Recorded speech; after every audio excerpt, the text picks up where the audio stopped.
Hello students, कक्षा 10वीं के सभी विद्यार्थियों का स्वागत है। देख सकते हैं यहाँ पे साइंस का पेपर आपका होने वाला है और यहाँ पे महत्वपूर्ण दो नंबर के प्रश्न जो आपके पूछे जाते हैं, यानी कि आपके कुल 12 प्रश्न हैं दो नंबर के और 24 नंबर इस वीडियो से पक्के होने वाले हैं। देखिए, हमने पिछले वीडियो में आपको सही विकल्प कंप्लीट करवा दिए हैं, रिक्त स्थान कंप्लीट करवा दिए हैं, सत्य असत्य और सही जोड़ियां, ये सारा कंप्लीट है आपका। देख लेना, आपके ऑब्जेक्टिव पूरे कंप्लीट हो जाएंगे, उनसे बाहर नहीं जाएंगे। जिसने पिछले वीडियो देख लिए साइंस के, बहुत अच्छे नंबर आपके आएंगे। और ये दो नंबर का ये वीडियो है ना, इसमें 2 नंबर के सभी जितने भी क्वेश्चन आपके बन रहे हैं सभी कंप्लीट करवा दूंगा। 50 क्वेश्चन को लेकर के आया हूँ। ये क्वेश्चन जिस विद्यार्थी ने कर ली बहुत ही अच्छा स्कोर अपनी परीक्षा में करेगा और 24 नंबर बिल्कुल पक्के हो जाएंगे, है ना, क्योंकि 12 क्वेश्चन जो है आपके 2 नंबर के आना है। चलिए स्टार्ट कर लेते हैं। हर एक क्वेश्चन को ध्यान से सुनना है और याद कर लेना है। देखिए, पहला क्वेश्चन आपका, रेडॉक्स अभिक्रिया क्या है?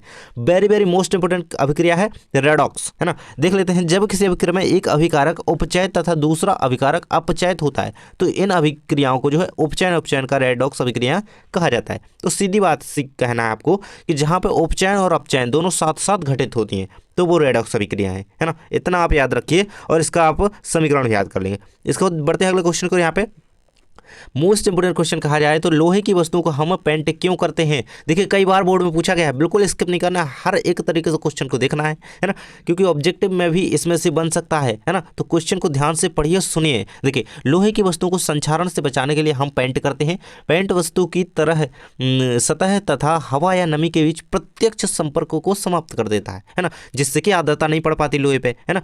तो उससे क्या होता है कि आर्द्रता नहीं पड़ पाती तो उसमें नमी नहीं आ पाती, नमी नहीं आ पाती तो वो जंग से बच जाता है ना। धातु का संक्षारण नहीं होता है और वे सुरक्षित रहती हैं, है ना। यानी कि सीधी बात है कि हम धातुओं को संक्षारण से बचाने के लिए हम सीधे ये कि लोहे को की वस्तुओं को हम पेंट करती हैं, है ना। इसके बाद है आपका प्लेटिनम, सोना एवं चांदी का उपयोग आभूषण बनाने के लिए किया जाता है, कारण बताइए, है ना। खासकर इन्हीं धातुओं का उपयोग जो है आभूषण बनाने के लिए क्यों किया जाता है ना, इसका कारण आपको बताना है। तो प्लेटिनम हो गया, सोना चांदी हो गया, बहुत कम अभिक्रियाशील धातु हैं तथा क्रिया करके संक्षारित भी नहीं होती हैं। इनकी चमक भी तेज होती है तथा आघात वर्ध्य तथा तन्य होती हैं। इन्हीं कारणों से इनका उपयोग जो है आभूषण बनाने के लिए किया जाता है। देखिए, जो सोना चांदी होती है ना, वो अभिक्रियाशील हैं परंतु उतनी ज़्यादा नहीं है जितनी कि अन्य धातु है ना, यानी कि कम अभिक्रियाशील हैं और क्रिया करके संक्षारित नहीं होती हैं, यानी कि जंग नहीं खाती हैं जल्दी, है ना, दूसरी किसी पदार्थ के साथ क्रिया करके। इसकी चमक भी तेज होती है, आपने देखा होगा सोने चांदी की चमक होती है भाई तेज, प्लेटिनम की, है ना। ये आघात वर्ध्य होती हैं, यानी कि पीटी जाती हैं तो ये चौड़ी फैल जाती हैं। और तन्यता का गुण इनमें भरपूर मात्रा में पाया जाता है। तन्यता का गुण क्या है? यानी कि अगर हम सोने का इतना सा कोई टुकड़ा लेना, उसको हम बहुत लंबे तार में भी खींचते चले जाएँ तो बहुत लंबा खिंच जाएगा, है ना। तो ये तन्यता गुण, यानी कि धातुओं में खींचे जाने के गुण को तन्यता कहते हैं। ये याद रखिएगा। इन्हीं कारणों से इनका उपयोग आभूषण बनाने के लिए किया जाता है। ये कुछ कारण यहाँ पे दे दिए गए।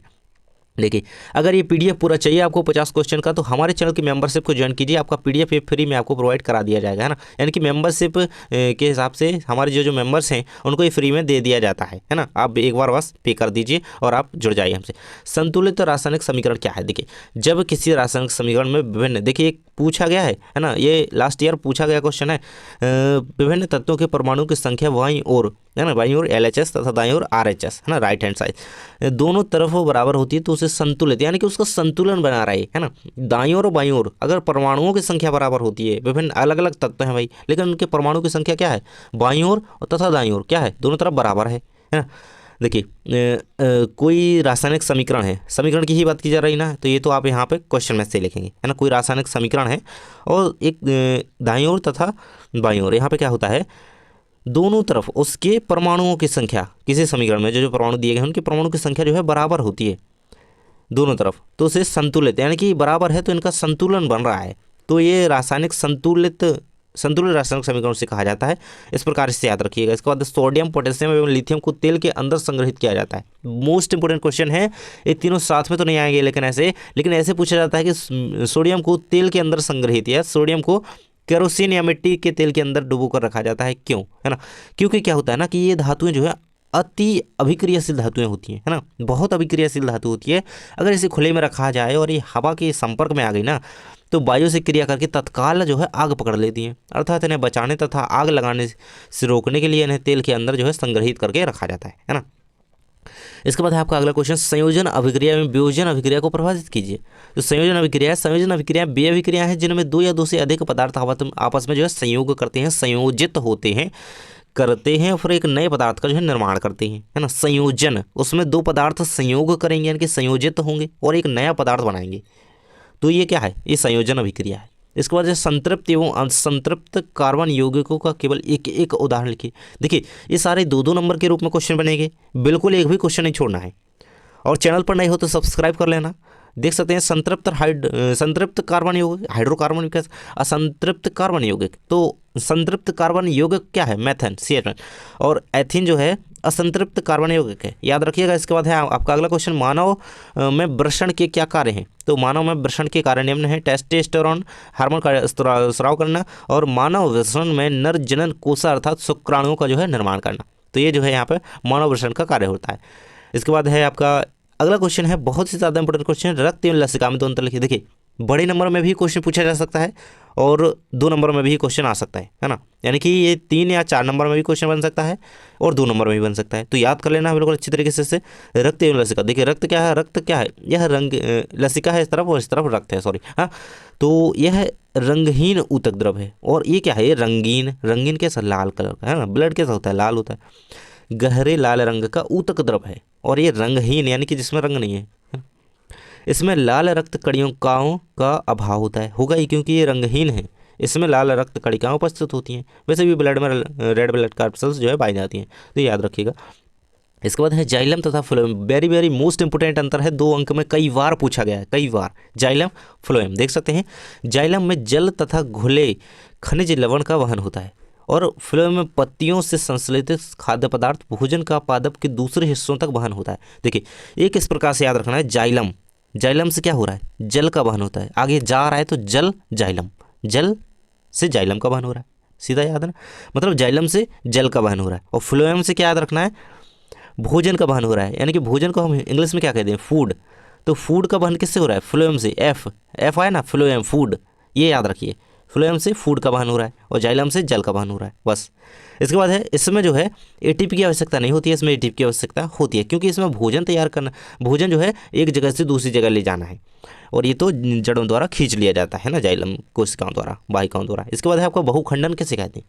बहुखंडन में एक कोशिकीय जीव अनेक भागों में विभक्त होता है तथा प्रत्येक भाग एक नए जीव में विकसित हो जाता है। देखिए बहुखंडन यानी कि जब कोई कोशिकीय जीव अनेक खंडों में टूट जाए, बहुखंड क्या है, अनेक चीज है ना, एक से ज़्यादा को बहु कहते हैं ना, तो अनेक खंडों में टूट जाए, बहुखंडों में विभक्त हो जाता है तो प्रत्येक भाग एक नए जीव में विकसित हो जाता है। उदाहरण क्या रहेगा इसका, बहुखंडन का उदाहरण रहेगा प्लाज्मोडियम, है ना, वेरी वेरी मोस्ट इंपोर्टेंट है, ये ऑब्जेक्टिव के रूप में भी बन सकता है, याद रखिएगा, है ना, प्लाज्मोडियम बहुखंडन का उदाहरण है। इसके बाद है आपका हमारे आमाशय में अम्ल की क्या भूमिका है, लिखिए। देखिए अम्ल की भूमिका और हमारे पाचन में लार की भूमिका, बहुत इंपॉर्टेंट क्वेश्चन है, एक ना एक क्वेश्चन में से कई बार बोर्ड में बना है और बन जाता है, तो इस बार भी बहुत ज़्यादा चांसेस हैं। लार की भूमिका जरूर से याद कर लेना, 3 अंक में कंप्लीट करवाऊंगा, वीडियो देख लेना। देखिए हमारे आमाशय में अम्लीय माध्यम उत्पन्न करता है क्या, जो है HCl अम्ल पाया जाता है, पेप्सिन एंजाइम की क्रियाशीलता के लिए आवश्यक है। और हमारे अम्ल में हाइड्रोक्लोरिक एसिड पाया जाता है आमाशय में, जो कि खाद्य पदार्थों की, अगर उसमें कोई ऐसा पदार्थ चला गया है जो कि हम पाचन नहीं कर पाएंगे तो वो अम्ल उसे नष्ट कर देता है ना, जो कि हमारे लिए सही नहीं है।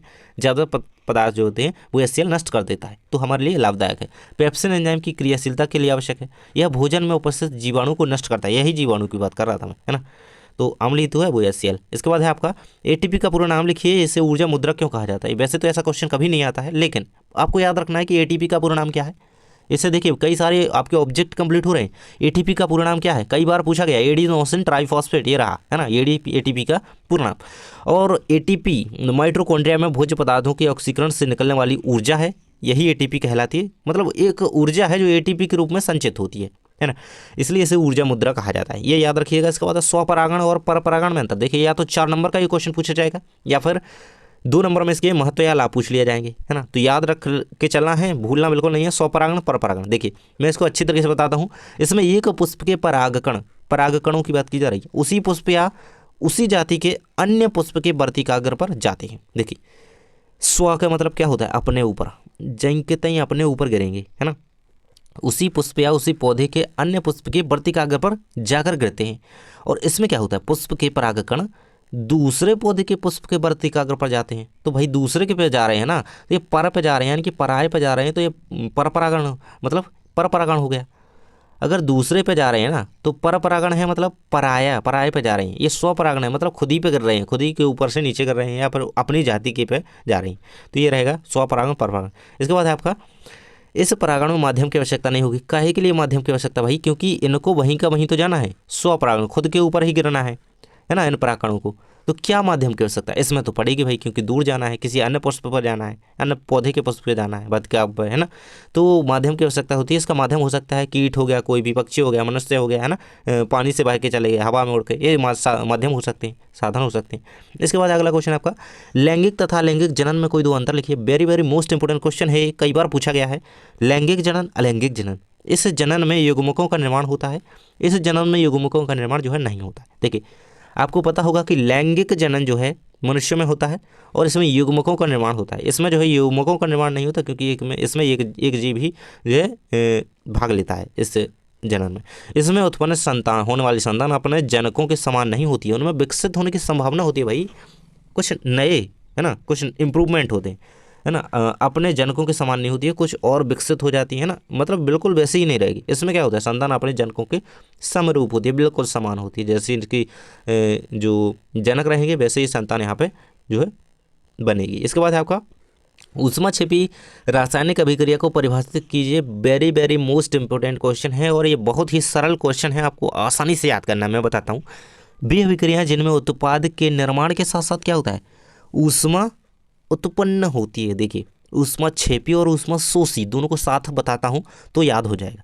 ऊष्मा छेपी देखिए, और अगर यहाँ पर शोषी की बात करें, देखिए अगर ये शोषी ये लिखा है, ऊष्मा तो वैसे यही लिखा है, ये लिखा है ऊष्मा शोषी, ये ऊष्मा शोषी लिखा है, ये ऊष्मा छेपी। देखिए छेपी में क्या हो रहा है कि उत्पाद का निर्माण भी हो रहा है और ऊष्मा या ऊर्जा जो है उत्पन्न हो रही है, यानी कि CaO प्लस H2O, इससे क्या हो रहा है, ये उत्पाद तो बना और ये ऊष्मा भी यहाँ पे निकल रही है। तो जिसमें ऊष्मा छेपी, छेपी का मतलब होता है ऊर्जा निकलना, है ना, छेपी का मतलब उत्पन्न होना, बाहर निकलना, बाहर जाना, तो ये छेपी, ऊष्मा छेपी, यहाँ पे ऊर्जा बाहर निकल रही है। और जिसमें ऊष्मा का शोषण, मतलब ऊष्मा अवशोषित होती है, ऊष्मा अंदर ली जाती है, वो क्या कहलाता है, वो शोषी कहलाता है ना।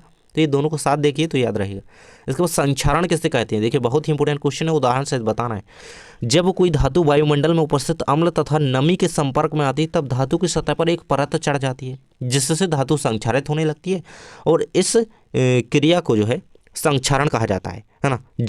जंग जो लग जाती है ना धातु की परत पर, क्या होता है कि जब कोई धातु में से खुले में छोड़ देते हैं, मतलब उस पर अगर पेंट नहीं किया गया हो और उस पर जिंक की परत ना चढ़ी हो, है ना, और क्या है कि अगर वो आर्द्रता में आएगी, नमी के संपर्क में आएगी, उस पर पानी के छींटे ईटे पड़ेंगे, पानी पड़ेगा, तो वो क्या होता है, उस पर नमी के संपर्क में आएगी और धातु की सतह पर एक परत चढ़ जाती है, पतली पतली भूरे रंग की, जो कि जंग कहलाती है ना, जिससे धातु जो है संक्षारित होती जाती है धीरे धीरे, बिल्कुल भी काम की नहीं रहती। इस प्रक्रिया को क्या संक्षारण कहते हैं। उदाहरण रहेगा लोहे पर जंग लगना, तांबे पर काली परत चढ़ना, ये उदाहरण रहेंगे। और इससे बचा कैसे जा सकता है, तो अगर हमें संक्षारण होने से बचाना है तो लोहे पर के कोई धातु उस पर पेंट कर सकते हैं या फिर जिंक की परत चढ़ा सकते हैं, तो ये कुछ उदाहरण है। इसके बाद अमलगम किसे कहते हैं? देखिए जब किसी मिश्र धातु के निर्माण में एक धातु मरकरी हो तब वह मिश्र धातु जो है अमलगम कहलाती है। अगर देखिए हम कोई वस्तु बनानी है ना, मिश्र धातु क्या कहलाती है?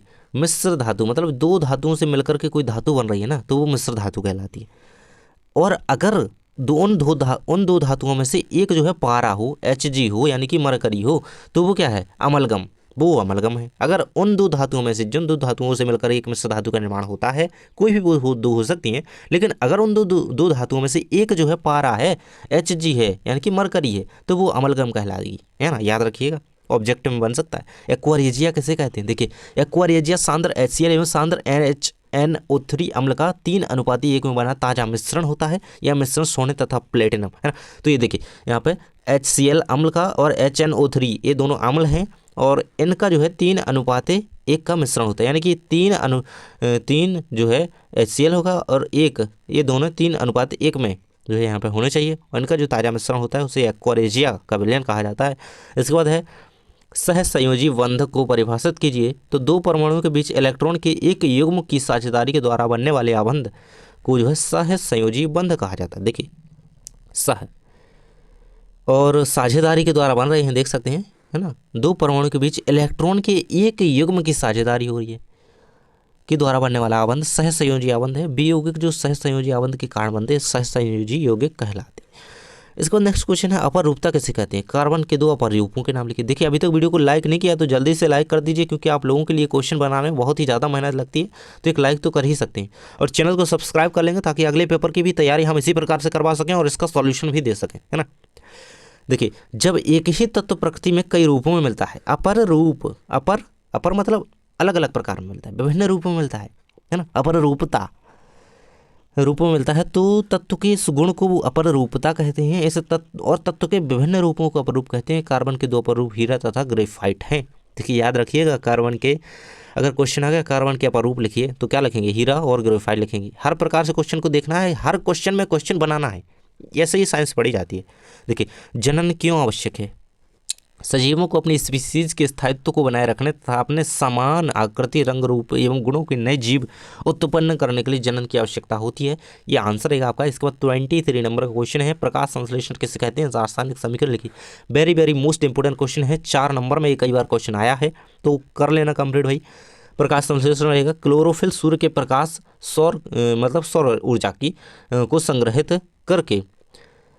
देखिए क्लोरोफिल सूर्य का प्रकाश मतलब पौधे जब भोजन बनाते हैं तो वो प्रक्रिया प्रकाश संश्लेषण कहलाती है। आप ऐसी परिभाषा लिखेंगे तो ये बिल्कुल क्रॉस कर दी जाएगी, यानी कि क्रॉस तो नहीं की जाएगी, लेकिन आपके नंबर जो है इसमें काटने के चांसेस टीचर के पास रहेंगे। आपको लिखना है क्लोरोफिल सूर्य के प्रकाश, है ना, इनको संग्रहित करके पत्ती की सहायता इनको संग्रहित करने में पत्ती की सहायता करता है। इस ऊर्जा का उपयोग जल तथा कार्बन डाइऑक्साइड से खाद्य संश्लेषण में होता है। देखिए आपको लिखना है क्लोरोफिल और सूर्य के प्रकाश में और कार्बन डाइऑक्साइड इनकी उपस्थिति में जब पौधे की पत्तियों द्वारा भोजन तैयार किया जाता है तो इस प्रक्रिया को प्रकाश संश्लेषण कहा जाता है।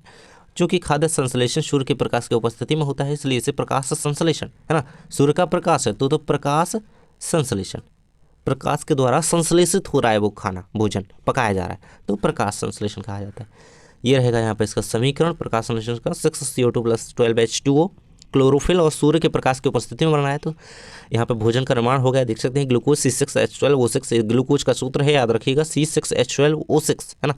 ये रहेगा आपका कंप्लीट। इसके बाद स्वपोषी पोषण किसे कहते हैं और पुनरुद्भवन को परिभाषित कीजिए। स्वपोषी पोषण देखिए आप देख सकते हैं जैसे स्वपरागण था ना अपने लिए, इसी प्रकार ये भी है स्वपोषी अपने लिए। वह प्रक्रिया जिसमें जीवधारी सरल अकार्बनिक पदार्थों से कार्बनिक भोज्य पदार्थों का निर्माण स्वयं कर लेते हैं, है ना।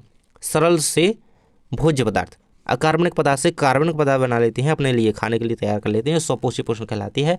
उदाहरण देखिए आप किस प्रकार का पोषण मतलब आप किस प्रकार के जीव हैं, स्वपोषी हैं या परपोषी हैं, है ना। कमेंट बॉक्स में बताएंगे, जिसको भी पता हो कमेंट बॉक्स में जरूर से बताइएगा, है ना। मनुष्य कैसा जीव है, स्वपोषी है या परपोषी? कमेंट बॉक्स में ये आंसर जरूर से लिखेंगे जिसको भी पता हो, है ना। नहीं पता है फिर भी लिखिए, मैं आपको आंसर बता दूंगा यहाँ पे, या फिर कम्युनिटी में डाल दूंगा या फिर कैसे भी, है ना।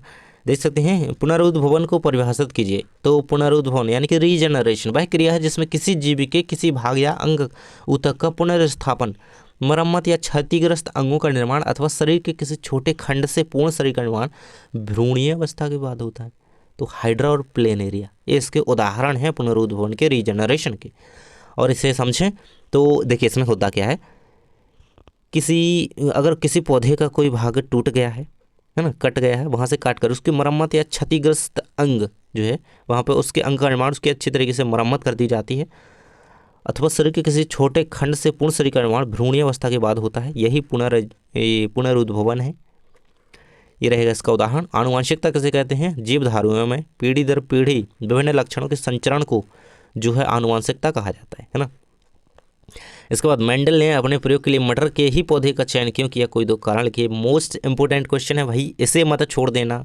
ये दोनों यहाँ पे कारण लिखे गए हैं। पहला देख सकते हैं मेंडल द्वारा क्यों किया गया मटर के पौधे का चयन, इसका यहाँ पे लिखा गया। मटर का पौधा एक वर्षीय होता है तथा अल्पकालीन जीवन चक्र होता है, ताकि उनका मेंडल ने इसलिए एक प्रकार से तो किया ये मटर के पौधे का चयन क्योंकि मटर का पौधा जो है 1 वर्षीय होता है, जल्दी से अपना प्रयोग जो है खत्म हो जाएगा, कोई ज़्यादा दिक्कत नहीं पड़ेगी, ज़्यादा टाइम नहीं लगेगा, है ना। एक ही कारण हो गया। एक अल्पकालीन जीवन चक्र होता है, अल्पकालीन मतलब कम जो है जीवन चक्र मटर के पौधे का होता है। इसमें पुष्प द्विलिंगी होते हैं, पौधे मुख्यतः स्वपरागत होते हैं तथा आसानी से जो है उगाए जा सकते हैं। कुछ कारण यहाँ पर लिखे गए हैं, तो ये अंतर है और इसका आंसर रहेगा। इसके बाद गोलीय दर्पण किसे कहा जाता है? देखिए तो किसी गोलीय सतह की एक पृष्ठ पर पॉलिश करने पर पृष्ठ परावर्तक हो जाता है, इस प्रकार बने दर्पण को गोलीय दर्पण कहा जाता है। ये रहेगा आंसर। इसके बाद अवतल दर्पण के कोई दो उपयोग लिखिए। देखिए अवतल हो गया, उत्तल हो गया, भाई एक ना एक के उपयोग आना है, चाहे 4 नंबर के क्वेश्चन में से अटैच कर दें वो, चाहे 2 नंबर में दे दें, कर लेना। देखिए हजामत बनाने के शीशे के रूप में, आंख नाक कान व गले के सूक्ष्म निरीक्षण के रूप में अवतल दर्पण का जो है प्रयोग किया जाता है। इसके बाद है चुंबकीय क्षेत्र रेखाओं के कोई दो गण लिखिए। 2 नंबर का क्वेश्चन है, बहुत ही ज़्यादा इंपॉर्टेंट है। और ये काल्पनिक चुंबकीय क्षेत्र रेखाएं चुंबक के उत्तरी ध्रुव से प्रकट होती हैं तथा दक्षिणी ध्रुव पर विलीन हो जाती हैं। और जो चुंबकीय क्षेत्र रेखाएं किसी भी बिंदु पर एक दूसरे को परस्पर प्रतिच्छेद नहीं करती हैं, है ना, कहीं भी जो है कटेंगी नहीं एक दूसरे को, ऐसे समांतर चलती हैं, ये एक दूसरे को कभी प्रतिच्छेद नहीं करती हैं, ऐसे काटती नहीं है किसी भी बिंदु पर कहीं भी, है ना, ये क्या है, समांतर चलते हैं सदैव। तो ये अंतर याद रखिए, इसमें इनकी विशेषताओं के साथ अंतर भी हो जाता है। चुंबकीय क्षेत्र के कोई दो गुण लिखिए। वो चुंबकीय क्षेत्र रेखाओं के थे, चुंबकीय रेखाओं के थे, ये गुण क्षेत्र के प्रमुख गुण हैं। ये देख सकते हैं यहाँ पे, चालक में विद्युत धारा का मान बढ़ाने पर चुंबकीय क्षेत्र का मान भी बढ़ जाता है। चुंबकीय क्षेत्र की दिशा विद्युत क्षेत्र के लंबवत होती है। तो ये चुंबकीय क्षेत्र के गुण हैं। उष्मा शोषी, देखिए उष्मा 6 भी समझाया था ना, उसी प्रकार से इसके अपोजिट, उसके अपोजिट से समझ लेना। वे विक्रियाएं जिनमें उत्पाद के निर्माण के साथ साथ उष्मा अवशोषित होती है ना, उष्मा अवशोषित होती है यानी कि अंदर ली जाती है, और उसमें क्या हो रहा था, उष्मा बाहर निकलती है, उष्मा उत्सर्जित हो रही थी उसमें। तो ये अंतर है इनका, और ये उदाहरण के साथ दोनों बताए गए हैं। इसके बाद देख सकते हैं आप अगला क्वेश्चन, श्वसन को ऊष्माक्षेपीय अभिक्रिया क्यों कहा जाता है। बहुत ही ज़्यादा इंपॉर्टेंट क्वेश्चन है भैया। तो पाचन क्रिया के समय भोजन हमारे शरीर में उपस्थित ऑक्सीजन की उपस्थिति में ऑक्सीकरण द्वारा ऊर्जा मुक्त करता है। इस प्रक्रिया में ऊर्जा मुक्त होती है, इसलिए श्वसन को ऊष्माक्षेपीय अभिक्रिया कहा जाता है। देखिए तो पाचन क्रिया जब होती है, तो पाचन क्रिया के समय हमारे भोजन देखिए, भोजन केवल ऐसे नहीं, भोजन को मतलब भोजन पचने के लिए ना ऑक्सीजन की भरपूर मात्रा में आवश्यकता होती है। तो उससे क्या होता है, ऑक्सीजन की उपस्थिति में ऑक्सीकरण द्वारा ऊर्जा मुक्त करता है। तो ऑक्सीजन जब जाएगी ना अपने अंदर, तो अपना भोजन टूटेगा छोटे छोटे टुकड़ों में, उसके द्वारा क्या होगा, उस भोजन का जो है ऑक्सीकरण होगा और ऊर्जा मुक्त होगी, ऊर्जा निकलेगी, वो हमारे शरीर में हमें लगेगी, खाने को मिलेगी, है ना, मतलब हमें शक्ति देगी, हमें पावर देगी। इस प्रक्रिया में ऊर्जा मुक्त होती है। इस प्रक्रिया में क्या होता है, ऊर्जा तो मुक्त हो रही है। देखिए हमने अपनी नाक से जो है ऑक्सीजन अंदर ली, ऑक्सीजन अंदर गई, उसके बाद क्या होता है, उसके बाद भोजन का जो है ऑक्सीकरण होता है इस ऑक्सीजन के द्वारा, और उससे जो है ऊर्जा निकल रही है। और ऊर्जा निकल रही है, तो ऊर्जा निकलना मैंने आपको समझाया था कि जहाँ पे ऊर्जा निकलती है तो वो ऊष्माक्षेपी अभिक्रिया कहलाती है। समझ गए ना आप। तो बस इस श्वसन के द्वारा हमने ऑक्सीजन ली, और उससे फिर भोजन का ऑक्सीकरण हुआ, और उससे फिर ऊर्जा मुक्त हुई, और ऊर्जा मुक्त हुई तो ये क्या हो गया, ऊर्जा मुक्त हुई तो ऊष्माक्षेपी अभिक्रिया हो गई, और ऊष्माक्षेपी अभिक्रिया हो गई तो यही तो है श्वसन। एक श्वसन एक ऊष्माक्षेपी अभिक्रिया है, आसानी से हम कह सकते हैं, क्योंकि आप समझ गए, है ना। सबसे पहले देखिए क्या होगा, फिर से एक बार समझा दूँ कि देखिए हमने श्वसन किया, मतलब हमने ऑक्सीजन को अपने अंदर खींचा, फिर ऑक्सीजन कहाँ गई, ऑक्सीजन ने भोजन का ऑक्सीकरण किया, है ना, ऑक्सीजन की उपस्थिति में भोजन का जो ऑक्सीकरण हुआ, उसके द्वारा जो है ऊर्जा मुक्त हुई। और ऊर्जा भाई मुक्त होती है जब, तो उससे क्या होता है, वही तो ऊष्माक्षेपी है। जब ऊर्जा निकलेगी बाहर, उत्सर्जित होगी, तो ऊष्माक्षेपी यही तो कहलाती है। इसलिए जो ऊष्मा को, श्वसन को ऊष्माक्षेपी अभिक्रिया कहा जाता है। इसके बाद है अगला क्वेश्चन आपका, इस पर भाई आपको ध्यान नहीं देना है, कुछ यहाँ पे मिस्टेक हो गई है ना। इसके बाद है धातुओं के भौतिक गुण लिखिए। तो देख सकते हैं पारे को छोड़कर अन्य सभी धातुएं सामान्य पर ठोस अवस्था में होती हैं। धातुओं की अपनी विशिष्ट चमक होती है। भाई ये बहुत ही बड़ा जो है गुण है धातुओं का, इनमें विशेष जो है चमक पाई जाती है, भाई चमकीली होती है धातु। इसके बाद है धातुओं के गुण लिखिए। तो दोनों के बता दिए हैं, अंतर कर लेना इनमें। देख सकते हैं यहाँ पे, देख सकते हैं धातुएं आघातवर्ध तथा तन्य नहीं होती, यानी कि आघातवर्ध क्या होता है, धातुओं को पीटेंगे ना तो बढ़ेंगी नहीं बल्कि टूट जाएंगी, भंगुर हो जाएंगी। यानी कि धातु में जो है भंगुरता का गुण पाया जाता है, ना कि आघातवर्धीनता का। भंगुरता मतलब टूटना, धातु को पीटोगे ना तो वो टूट जाएगी, वहाँ पे फैलेगी नहीं। जबकि धातु के कोई टुकड़े को पीटोगे तो वो फैलता जाएगा, मतलब चपटा होता जाएगा, ऐसे, है ना। और तन्य नहीं होती हैं, मतलब अधातु को अगर ऐसे हम खींचें तो वो खिंचेगी नहीं, टूट जाएगी, क्योंकि इनमें भंगुरता पाई जाती है। और धातु अगर खींचें तो उनमें तन्यता का गुण पाया जाता है, और वो खिंचती चली जाएंगी जितनी भी उसकी जो है क्षमता होगी। और इसमें है ग्रेफाइट को छोड़कर सभी धातुएं ऊष्मा विद्युत की जो है कुचालक होती हैं। इसके बाद है समावयवता को परिभाषित कीजिए। देखिए 4 नंबर के चैप्टर से क्वेश्चन है। समावयवता एक ऐसा गुण है जिसमें 2 या 2 से अधिक कार्बनिक यौगिकों के अणुसूत्र समान होते हैं।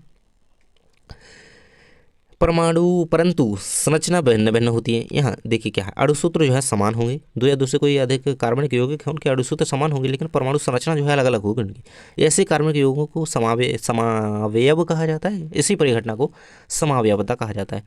इसके बाद श्रृंखलन किसे कहते हैं, देखिए तो कार्बन में जो है श्रृंखलन का गुण पाया जाता है। देखिए कई बार ऐसे पूछा गया है कि कार्बन में खालिस्तान का गुण पाया जाता है, तो श्रृंखलन लिखना है वहाँ पे आपको, है ना। तो याद रखिएगा, बहुत ही ज़्यादा इंपॉर्टेंट पॉइंट बनता है ये। कार्बन में श्रृंखलन का गुण पाया जाता है, कार्बन चेन बनाता है, इस प्रकार से आपने देखा होगा, है ना।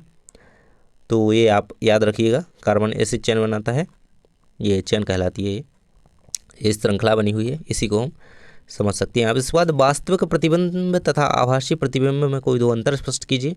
2 नंबर का क्वेश्चन है यहाँ पे, आभासी और वास्तविक एक प्रकार से दोनों साइड दिया गया है। वास्तविक प्रतिबिंब सदैव उल्टा बनता है, आभासी प्रतिबिंब सदैव सीधा बनता है। वास्तविक प्रतिबिंब को पर्दे पर प्राप्त किया जा सकता है, आभासी प्रतिबिंब को पर्दे पर प्राप्त नहीं किया जा सकता है। ये रहेगा आपका ओजोन परत में क्षति के 2 कारण लिखिए, बहुत ही ज़्यादा इंपोर्टेंट क्वेश्चन है। देखिए वृक्षों की अंधाधुंध कटाई, रेफ्रिजरेटर तथा एसी प्रयुक्त होने वाले सीएफसी रसायनों के कारण। देखिए फ्रिज और एसी से जो सीएफसी क्लोरोफ्लोरोकार्बन्स जो रसायन गैसेस निकलती हैं जो कि ओजोन परत को क्षति पहुंचाती हैं, उससे उनका क्षय होता है उसका, है ना। और वृक्ष कट रहे हैं जिससे ऑक्सीजन कम हो रही है और पृथ्वी का तापमान बढ़ रहा है, कहीं कोई गैस बढ़ रही है ना, तो शुद्ध हवा नहीं रह पा रही है, जिस वजह से ओजोन की क्षति हो रही है। इसके बाद है एक गोलीय दर्पण की वक्रता त्रिज्या जो है 20 सेंटीमीटर, इसकी फोकस दूरी ज्ञात कीजिए। कई बार ये क्वेश्चन बोर्ड में पूछा गया है, ये आपका न्यूमेरिकल टाइप हो जाता है। यहाँ पे देख सकते हैं वक्रता त्रिज्या हमें दी गई है 20 सेंटीमीटर, यहाँ पे देख ही सकते हैं आप यहाँ पे।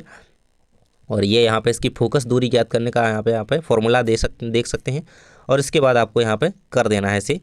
तो आर अपन को कितना दिया गया है, यानी कि फोकस दूरी आपको ज्ञात करनी है। तो ये वक्रता त्रिज्या क्या कहलाती है, आर कहलाती है। आर बराबर 2f होता है, फिर इसे हम इस तरफ लाएंगे f को, यानी कि हमें जो ज्ञात करना है वही ना आगे लाएंगे बराबर में। तो फोकस दूरी इस तरफ आएगी, f बराबर r/2 हो जाएगा। तो r/2 होगा, तो r में क्या, r का मान क्या दिया गया है, r की वैल्यू यहाँ पे दी गई है 20 सेंटीमीटर, तो 20/2, तो यहाँ पे 10 सेंटीमीटर आपका आंसर यहाँ पे आ जाएगा। तो फोकस दूरी आ जाएगा। इसके बाद है आप देख सकते हैं विद्युत सेल परिपथ में आयोग का उपयोग होने वाले विभिन्न अवयवों के रूढ़ चिन्ह बनाइए। तो पहला है आपका विद्युत सेल आ, सेकंड है तार संधि, देख सकते हैं विद्युत बल्ब और वोल्ट मीटर। ये याद रखिएगा, यहाँ पे वैसे ये इधर उधर हो गया है, कोई दिक्कत नहीं है, यहाँ पे इसके नाम दिए गए हैं, साथ में यहाँ पे इसे बनाया भी गया है। तो ये जरूर से कर लेना यहाँ पे, क्योंकि पूछ लिया गया तो क्या करोगे, एक बार बना लेना। ये तार संधि होती है, यहाँ पे तार जुड़ गया, संधि हो गई तार की, ये तार संधि हो गई। यही विद्युत सेल होता है इस प्रकार से, है ना, प्लस माइनस करके ये रहेगा इस प्रकार से छोटा बड़ा। और ये रहेगा आपका विद्युत बल्ब, इस प्रकार से ये बना सकते हैं ये। इसके बाद वोल्ट मीटर आप देख ही सकते हैं। और बस बढ़ते हैं अगले क्वेश्चन की ओर। यहाँ पे 41 क्वेश्चन आपके कंप्लीट हो चुके हैं। ये 42वें नंबर का प्रश्न आपका दिया गया है, देख सकते हैं फ्लेमिंग का बाम हस्त या बाएं हाथ का नियम लिखिए। तो इस नियम के अनुसार आपने बाएं हाथ की तर्जनी मध्यमा अंगूठी को इस प्रकार फैलाई। देखिए इसका डायग्राम जो है आपकी बुक में दिया गया है, जरूर से देख लेना, जरूर से देख लेना, है ना, जरूर से उसे देख लेना डायग्राम को, उससे आप अच्छी तरीके से समझ जाएंगे। ये रहेगा आपका अगला क्वेश्चन। यहाँ पे देख सकते हैं वीडियो काफ़ी लंबा हो चुका है। यहाँ पे विद्युत परिपथों तथा संधारित्रों में सामान्यतः उपयोग होने वाले 2 सुरक्षा उपायों के नाम लिखिए। तो विद्युत फ्यूज़, है ना, आपने देखो आपकी घर की कई विद्युत युक्तियों में भी विद्युत फ्यूज का जो है उपयोग किया जाता है। और भू संपर्क तार का उपयोग, है ना, ये बहुत ज़रूरी है। इसके बाद है आपका डिस्ट और प्रत्यावर्ती धारा में अंतर लिखिए। देखिए बहुत ही इंपॉर्टेंट क्वेश्चन है, 4 नंबर में क्वेश्चन बन सकता है, 3 में भी आ सकता है और 2 में कर ही लेना है। 3-4 में बता दूंगा वैसे अंतर में। डिस्ट धारा का परिमाण व दिशा समय के साथ नहीं बदलते हैं, इसका जो है चेंजेस होते रहते हैं, ये रहेगा इसमें अंतर। इसके बाद है ओम का नियम लिखिए। देख सकते हैं यहाँ पे ओम का नियम यदि किसी चालक की भौतिक अवस्था में परिवर्तन ना हो तो उसके सिरों पर लगाया गया विभवांतर, ये विभवांतर उसमें प्रवाहित धारा के अनुक्रमानुपाती होता है। तो ये रहेगा आपका यहाँ पे। इसके बाद है किसी चालक का प्रतिरोध किन किन कारकों पर निर्भर करता है। तो तार की लंबाई पर और चालक के अनुप्रस्थ काट के क्षेत्रफल पर। इन 2 वैसे तो कई पर करता है, कोई 2 आपको यहाँ पे लिखने थे, दाब पर भी करता है ना, ये आप याद रखेंगे। इसके बाद है किसी क्षण चुंबक के चारों ओर चुंबकीय क्षेत्र रेखाएं खींचिए। देखिए कई बार क्वेश्चन आया है, क्षण के चारों ओर चुंबकीय क्षेत्र रेखाएं कुछ इस प्रकार से, है ना, नॉर्थ साउथ, ये यहाँ पे चुंबक बनाएंगे और इसके बाद इसके चारों ओर जो चुंबकीय क्षेत्र रेखाएं हैं, क्षण चुंबक यहाँ पे बताई गई है। तो इस प्रकार से ये काम करती हैं और इस प्रकार से इनका डायग्राम रहेगा। इसके बाद सामान्य घरेलू परिपथ का व्यवस्था आरेख बनाइए। 4 नंबर में भी ये क्वेश्चन बन सकता है, कर लेना। सामान्य घरेलू विद्युत परिपथ में से एक परिपथ जो है इस प्रकार से यहाँ पर रहेगा, ये भूसंपर्क तार यहाँ पर रहेगा, है ना। ये जुड़े हुए विद्युत उदासीन हैं। यहाँ पे देख सकते हैं विद्युत मापी लगाया गया है और ये स्विच को ऑन ऑफ करने के लिए स्विच बनाया गया है। तो इस प्रकार से देख सकते हैं ये रहेगा पूरा। इसके बाद हम वाहनों में उत्तल दर्पण को पश्चिम दृश्य के रूप में वरीयता क्यों देते हैं? देखिए, तो ये बहुत ही इंपॉर्टेंट क्वेश्चन है, कई बार ये क्वेश्चन आया है, याद कर लेना। इसके बाद ग्लोबल वार्मिंग के कोई 2 कारण लिखिए। तो बढ़ते रेफ्रिजरेटरों, अग्निशमक के यंत्रों, एरोसॉल्स तथा फोम के उपयोग में वृक्षों का लगातार कटना ये ग्लोबल वार्मिंग का बहुत ही बड़ा जो है कारण है। और देख सकते हैं उत्तल दर्पण सदैव छोटा परंतु सीधा प्रतिबिंब बनाते हैं, है ना। बाहर की ओर वक्रत होने के कारण इनका दृष्टि क्षेत्र भी ज़्यादा होता है। देखिए, यानी कि छोटा बनाएंगे तो हमें अच्छे से दिखेगा छोटे से भी दर्पण में। इसके कारण द्रव्य पीछे के बहुत बड़े क्षेत्र को आसानी से देख सकते हैं, उसे अच्छी तरीके से देखने में समर्थ होता है। तो ये याद रखिएगा। लाइक करें वीडियो को, सब्सक्राइब तो आपको कर ही लेना है, क्योंकि आपका जब पेपर हो जाएगा तो हम उसके क्वेश्चंस का सॉल्यूशन आपको बताएंगे, यानी कि सही ऑब्जेक्टिव बताएंगे कि आपको क्या क्या क्या आंसर बिल्कुल राइट है। और ये आपको शेयर कर देना है दोस्तों के साथ, ताकि वह भी पेपर की तैयारी कर सकें, और सब्सक्राइब कर लें ताकि सामाजिक के पेपर की तैयारी करवा सकें। थैंक्स फॉर वॉचिंग, मिलते हैं नेक्स्ट वीडियो में।